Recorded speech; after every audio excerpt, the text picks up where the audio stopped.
नमस्कार प्रिय दर्शकों, आप देख रहे हैं ज्योतिष मंत्रा। प्रिय दर्शकों, यदि आप आए दिन धन की बाधा से ग्रसित रहते हैं, धन को लेकर कोई ना कोई समस्या बनी रहती है, खासकर जब आपको कोई विशेष कार्य है, आप कोई कार्य करना चाह रहे हैं, धन की आवश्यकता पड़ रही है और धन की व्यवस्था बन नहीं रही है, जहां से पैसे मिलने थे, आने थे, वहां से आ नहीं रहे हैं और आपका काम रुक गया है, तो फिर इस प्रयोग को अवश्य कर लीजिए। अत्यंत प्रभावी तांत्रिक साबर मंत्र कहलाता है और निश्चित इसका प्रभाव देखने को मिलता है। जब भी धन की आवश्यकता बन जाए तो इस प्रयोग को अवश्य करें। कहीं ना कहीं से, कैसे भी, किसी भी प्रकार से आपको धन की प्राप्ति होगी, धन के मार्ग बनेंगे, कोई ना कोई, किसी ना किसी माध्यम से आपको धन प्राप्त हो जाएगा। जहां तक बात करें विधि विधान की, बिल्कुल क्लिष्टता नहीं, अत्यंत सरल है।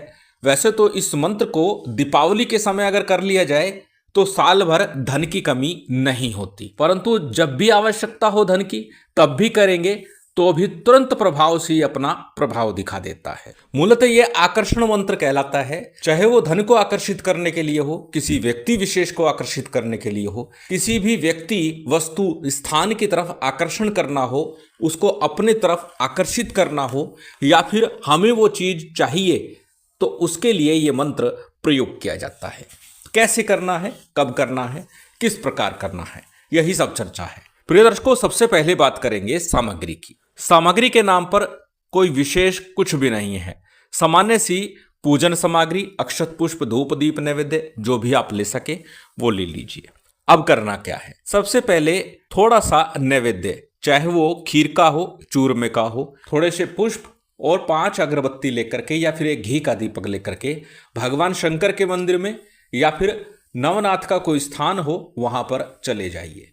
निवेदन कीजिए, प्रार्थना कीजिए, भोग अर्पित करके, क्षमा प्रार्थना करके, अपनी मनोकामना बोल करके चले आइए। उसके बाद में इस मंत्र प्रयोग को आरंभ करना है। कहाँ करना है? संभव हो तो कोई ऐसे स्थान का चयन करना जहां पर बहुत कम लोग मौजूद हो, चाहे वो मंदिर हो या फिर नदी का किनारा हो या फिर कोई ऐसा स्थान हो जहां पर बहुत कम लोग आते जाते हो। कोई स्थान ना मिले तो अपने घर में ही कहीं एकांत में व्यवस्था कर लीजिए। जब काल के दौरान कोई भी व्यक्ति आपके आसपास नहीं होना चाहिए, इस बात का विशेष ध्यान रखिएगा। बस यही एक कंडीशन है इस मंत्र के लिए, क्योंकि इस मंत्र को एकांत में निर्जन स्थान पर जपने पर ही तीव्र प्रभाव मिलता है, शीघ्र प्रभाव मिलता है। अब करना क्या है?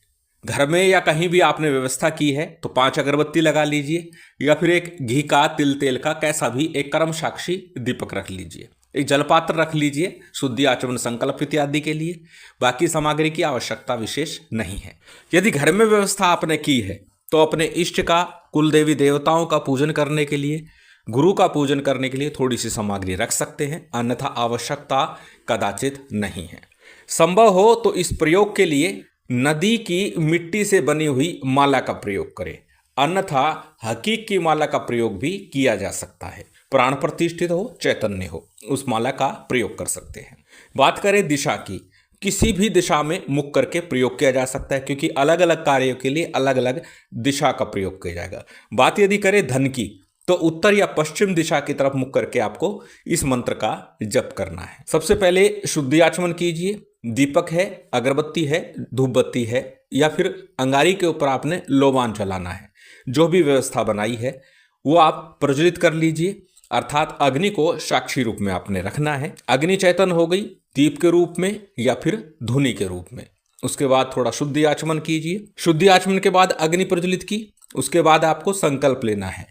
संकल्प जैसे कि बताया, जो भी मनोकामना हो, इच्छा हो, उसको धारण करके, उसको मन में रख करके आपको संकल्प लेना है कि मेरी ये कामना है, इस कामना हेतु मैं ये प्रयोग संपन्न कर रहा हूं। संकल्प के उपरांत में गणपति का, गुरु का, कुल देवी देवताओं का आपको ध्यान करना है, उन्हें नमन करना है।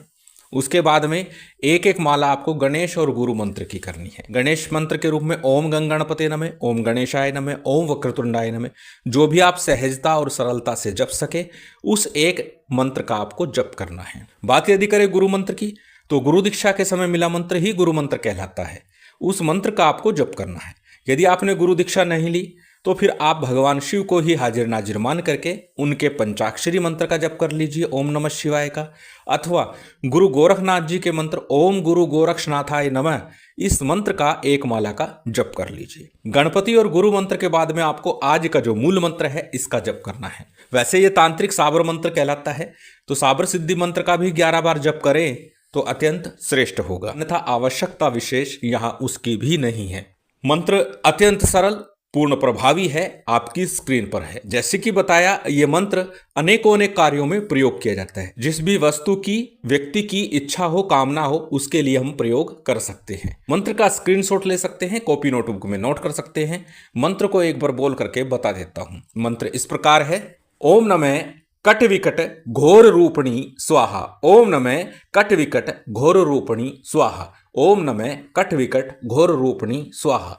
अत्यंत सरल छोटा सा मंत्र है। इस मंत्र का आपको जप करना है। कितना जप करना है? इस मंत्र का आपको 21 माला का जप करना है। 21 माला जप के बाद में शिव शक्ति की आरती कीजिए, अपने इष्ट की आरती कीजिए, या आपने गुरु चित्र रखा है तो गुरु की आरती कीजिए। आरती के बाद में जो सामान्य सा नैवेद्य हो, जो अग्नि प्रज्वलित कर रखी है, उसमें भोग अर्पित कर दीजिए। दीपक रखा है तो दीपक के समक्ष रख दीजिए, अगरबत्ती धूपबत्ती तो उसके समक्ष रख दीजिए, और उस भोग को बाद में पक्षियों के लिए या पशुओं के लिए दे दीजिए। जलाचमन कराइए, क्षमा प्रार्थना कीजिए, आसन को प्रणाम कीजिए, उठ जाइए। इस प्रकार ये प्रयोग आपको लगातार 11 दिवस तक करना है। कितनी भी बड़ी से बड़ी धन को लेकर के समस्या बन रही हो, निश्चित उसका निराकरण होता है और आपकी धन की समस्या दूर होती है। अत्यंत प्रभावी ये मंत्र है और पूर्ण लाभ देता है। यदि धन की समस्या से ग्रसित हैं तो इस प्रयोग को अवश्य कीजिए। यदि लगातार समस्याएं चलती रहती है तो चांदी का बिना जोड़ का, यानी कि उसमें ज्वाइंट ना हो, ढलाई वाला एक छल्ला अनामिका उंगली में धारण कर लीजिए। निश्चित आपकी धन की समस्या का निराकरण हो जाएगा। शिव शक्ति की विशेष कृपा आप सभी को प्राप्त हो, यही कामना है। उम्मीद करता हूं आज की ये जानकारी, ये वीडियो आपको अच्छी लगी होगी। यदि अच्छी लगी हो तो कृपया लाइक कीजिएगा, शेयर कीजिएगा। यदि चैनल पर नए हैं तो सब्सक्राइब कर बेल आइकन बटन दबा दीजिएगा। जय माता दी, जय श्री राम।